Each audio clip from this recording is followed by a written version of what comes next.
Hello আসসালামু আলাইকুম।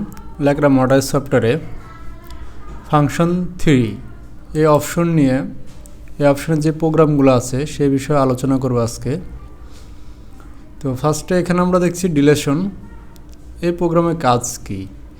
তো এই প্রোগ্রাম দিয়ে আমরা সাধারণত যে কাজটা করে থাকি, যেমন আমরা যদি কোনো একটা লাইন, ধরুন আমরা এখানে একটি লাইন টানতেছি, এখান থেকে এই লাইনটা নিলাম, নেওয়ার পর যদি আমরা এটা দেখতে পাচ্ছি যে ভুল হয়েছে আমার, তখন এই লাইনটাকে আমরা ডিলিট করার জন্য আমরা যখন এই ডিলেশন দিলাম, ফার্স্ট এই লাইনটাকে দিলাম, এটা আমার ডিলিট হলো। আর এটাকে যদি আমি ক্লিক করি, দেখেন এটাও ডিলিট হয়ে গেল। অর্থাৎ এটা দিয়ে শুধুমাত্র ডিলিট করার জন্য যে কোনো কিছু। আচ্ছা, প্রয়োজন আমরা যখন এটাকে কীভাবে ডিলিট করব, এটাকে আমরা যদি রাইট সাইডে মাউসটা এবার ধরে ক্লিক করে আপনার যদি ডিলেশনের প্রোগ্রামটা দিয়ে ক্লিক দিই, দেখেন ডিলিট হয়ে গেছে। একই পর্যায়ে এখান থেকে এটাকে ক্লিক করেও ডিলিট হয়ে যাচ্ছে। তাহলে মোট কথা, আমরা যদি কোনো কিছু ডিলিট করতে চাই, যেই কোনো কাজে যেখানে ভুল হবে তাকে ডিলিট করার জন্য আমরা এই ডিলিট অপশনটি ইউজ করব।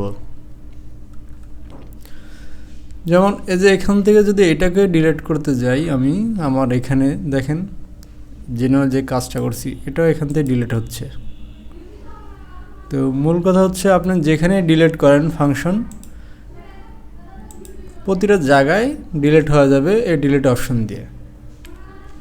তো আশা করি আপনারা বুঝতে পারছেন যে ডিলিট প্রোগ্রাম দিয়ে কী কাজ হয়। অনেকে অনেক রকম প্রশ্ন করা যায়, ভাইয়া ডিলিট করেন, এটাকে ফিরিয়ে আনেন কিভাবে? তো আপনার যদি, যেমন দেখেন আমি এটাকে ডিলিট করছিলাম এর উপর অংশটাকে, তো এটাকে যদি আমি ফিরিয়ে আনতে চাই তাহলে আমাকে কি করতে হবে? কন্ট্রোল ধরে জেড বাটন যদি চাপ দিই, দেখেন ফিরে আসছে। আচ্ছা, এটাকে যদি আমি পুনরায় আবার ডিলিট দিয়ে জায়গা ধরেন ডিলিট করে দিচ্ছি, এখন নেয় কিন্তু। তো এটাকে যদি আমার আনতে হয় তাহলে অবশ্যই আমি যদি কন্ট্রোল ধরে জেড বাটন চাপ দিই, দেখেন চলে আসছে।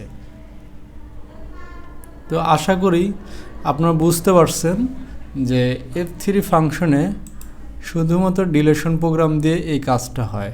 তো একই পর্যায়ে সবগুলো নিয়ে আমি আলোচনা করব, আপনারা ধৈর্য সহকারে দেখবেন। আশা করি এই ভিডিওটা আপনাদের কাজে আসবে।